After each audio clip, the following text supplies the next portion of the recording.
Hi again, this is Mr. Ford, and today we're going to be working through ratios in our basic numeracy pack. So, as you can see here, we have a little title screen here. Ratios, I've just used to denote with these here because it is what we use to separate our parts. Now, ratios are very useful. Ratio gives us a part-by-part analysis um, of a recipe or how much you need. And the recipe can be anything. It's used a lot in science or in comparisons between different things because you can directly compare things to each other. Each part is going to be the same size, and the best way in the analogy I like using is when we're talking about or when I'm talking about making mortar, if you ever have to do any bricklaying, because that's how we do it.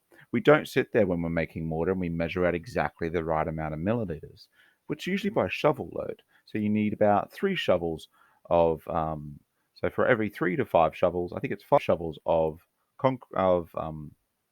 of gravel, you're going to use 1 shovel of concrete. So those are actually where we use them, and it's just the idea, and it's not something that you'd think you're using all the time, but they're actually used everywhere when you're doing baking, which I know is the common um, thing that is brought up when it's taught at schools. So, what is a ratio? So, a ratio is just a nice way to express this. So, if we look here, we have some beads. Now, I'm doing it in a pattern which has one, two, three yellow, two red, three yellow, then two red, then three yellow. If I continue this pattern, I will always have a ratio of 3 yellow to 2 red. What that just means is the fact that if I wanted to make it really long, I just need to make sure I have it in multiples of what I would call 5. Where did that number come from? So what I just did there is I said there's 3 yellows for every 2 red. Because I go 1, 2, 3 yellows and 2 reds.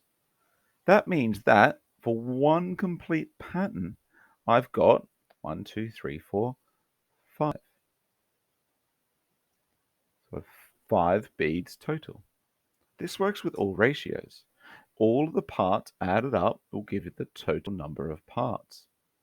So if I was to make a really long bead, I need to make sure that I have them in groups of 5 or in your 5 times tables. So I could make, if I want to keep this pattern, I could make it where it's 20 beads long or 25.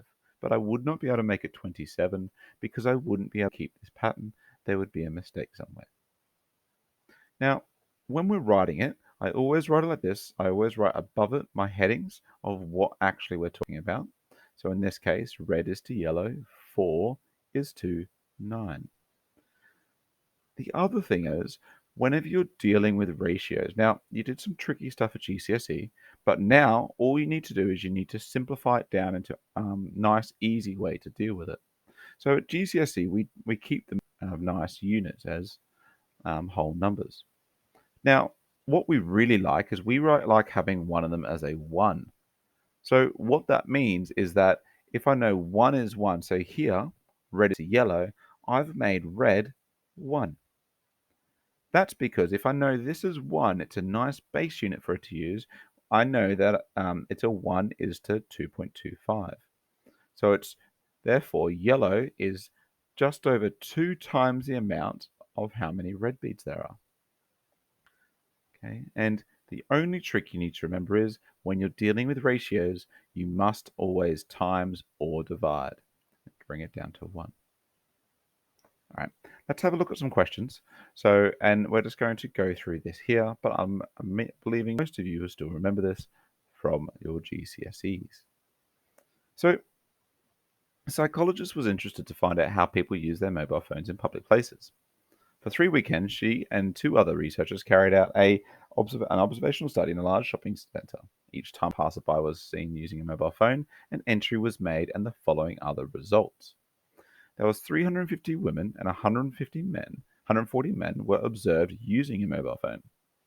45 women and 18 men used their phone to take a selfie, and 240 women and 18 men used their phone to talk. What is the ratio of women to men using their mobile phone? So what I want is I want a ratio of women, so women to men. using the mobile phone. So I could just write that as, so there was 350 women and 140 men.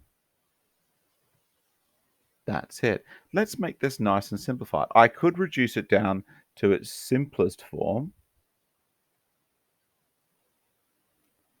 Okay, and because I can divide it by 10 on both sides.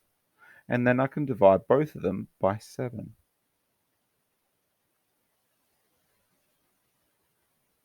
That would be in its simplest form. So when we're putting things into its simplest form, we're putting it in terms of indices, so down to their prime numbers, if you can.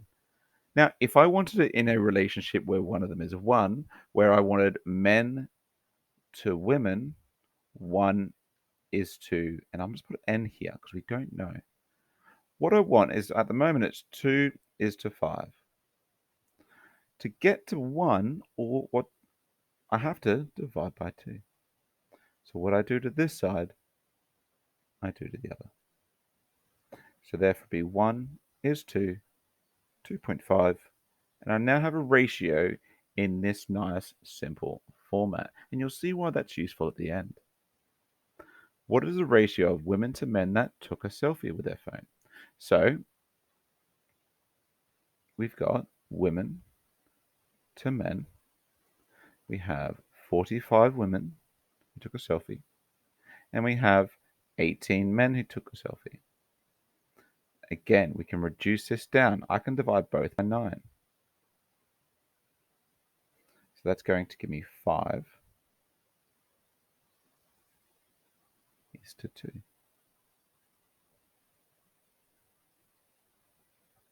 Okay. Now again, I can divide this by 2, so I've got 2.5 is to 1. Last but not least, let's do some comparisons. This is, like I said, where it's very useful to have it down to 1 because you can just compare them to each other. Compare the ratios of women to men that took a selfie compared with those who just used their phone to talk. What you will notice already, okay, what you should already notice is the fact that the ratios are exactly the same. The numbers are different, but the ratios of men to women who use their phone to take a selfie are the same. So the ratios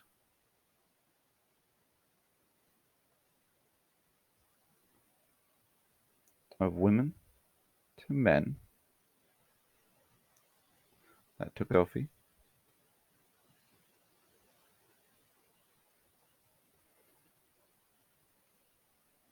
are the same as those that use their phone.